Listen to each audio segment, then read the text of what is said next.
لازم ما يكون موته سريع، لازم يكون موته على البطيء. محاكمته لعاطف نجيب رح تربي كل واحد ظالم. بس لأول مرة بنشوف محاكمة عبر التلفزيون. وهو بيستحق العقاب، أشد العقاب هو وأمثاله. لو نطلب نحن إعدامه بساحة المرجي.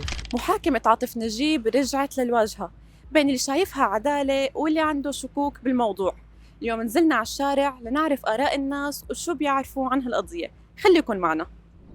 برأيك محاكمة عاطف نجيب اليوم هي خطوة حقيقية نحو تحقيق العدالة؟ هي خطوة كثير كويسة، بس بقى كان لازم يعني ما يأجلوا الموضوع. والله لك نحن بنعرف كلياتنا انه الشعب السوري كله موجوع من كل الاجرام اللي صار فيه، فنحن اليوم عاطف نجيب كشخصه هو في امثاله كثير بسوريا لازم يتحاكموا ولازم يتحطوا بالعداله. تحقيق العدالة، والحمد لله الحمد لله الحق ظهر والأمهات أخذوا حقهم والله جبر خاطرهم بدم أولادهم. كشعب سوري نحن بالنتيجة بنتمنى أي حدا أساء للشعب السوري ينال جزاؤه بأي إساءة إن كانت لفظية إن كانت جسدية. هلا هي خطوة حقيقية طبعا يعني، والشيء الحلو إنه يجوا الناس اللي هو أجرم بحقهم يحضروا محاكمته، يعني على ما قال لي انفش قلبهم. الدنيا الله خلق المحاكم فيها ليش؟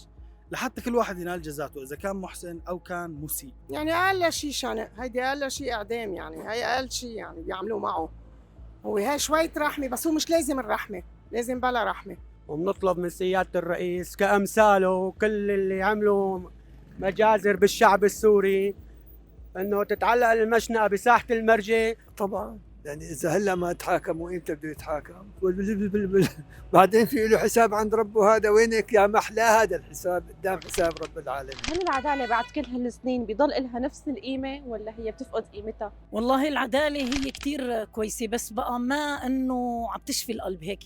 بالنسبة للي عانينا، انا من ادلب، انا كتير عانيت وكتير اولادي عانوا. صدقيني الانسان المجروح لو من 100 سنة بس يجي وقت اللي بده ياخذ حقه رح يكون عنده نشوة بقلبه، نشوة نصر وفرح أكثر من النصر على الأقل اللي شفناه نحن. هي على الأغلب تفقد قيمتها لأنه بدك ترجع تفتحي مواجع أنت الناس اللي تأسست من الأول، ترجعي تذكريهم مثلا بالقصص القديمة، والميت ما بيترافق. بالعكس يعني نحن بالنسبة لنا نحن افتقدنا كتير خلال 50 سنة، يعني كتير ناس أجرموا وكتير ناس استشهدوا ما شفنا شيء. يعني طول عمرنا أي واحد ممكن يعتقل بالطريق وبياخده يسجنه ينفقد ما نعرف فينه، حتى ما نعرف في أي فرع. يعني إمتى ما تحققت العدالة إلى قيمتها؟ إن شاء الله لو بعد 100 سنة.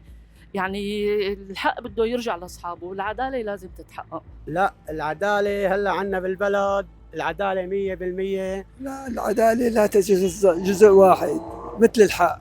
هي طبعا بدها تتأخر، لأنه مو بهالبساطة وزارة الداخلية تقدر توصل للناس اللي أجرموا بحق الشعب. يعني طيب شو ممكن تغير هالمحاكمة بحياة الناس أو المجتمع؟ ان شاء الله خير لهالبلد باذن الله، ان شاء الله وتعالى، ان شاء الله خير لهالبلد، وان شاء الله ما بيضل واحد نيته سيئة تجاه البلد الا بيتحاكم، وان شاء الله الله يديم الامن والامان لهالبلد. يعني بتعطي ثقة، ثقة بالمسؤولين، ثقة بالأمن، ثقة بأنه في ناس خايفة وبدها تحق الحق وبدها ترجع الحق لأصحابه. ما راح تغير أي شيء لأنه عندك أنت يعني عندك الإساءة اللي عم تصير دائما تنسب لشيء فردي. ما عم طابع الدولة تقريبا شبه مغيب عن الموضوع هذا، والعدالة أنت بدك تشوفيها بالمحاكم. هلا الحساب مهما طال عند رب العالمين بده يجي الحساب اجباري الواحد يتحاسب، ولذلك ما العدالة يوم من الايام بدها تجي. الثقة بالدولة الجديدة انوجدت مجرد ما كان في متظاهرين وما حدا قرب على حدا. بما انه في حرية، نحن شعبنا ما تهيأ للحرية، صار كل واحد يحكي مثل ما بده ويبالغ. يعني ممكن الأشخاص يحسوا إنه يعني في عدل عم بيصير، الأشخاص اللي أجرمت من قبل عم تتعاقب. ان شاء الله بنتمنى بس بياخذوا اللي ماتوا اللي قتلوهم انه شوي بياخذوا حقهم. الناس لها ثقة بالدولة الجديدة وبانية آمال عليها، وهذا الشيء الناس بدها تشوف شيء على أرض الواقع.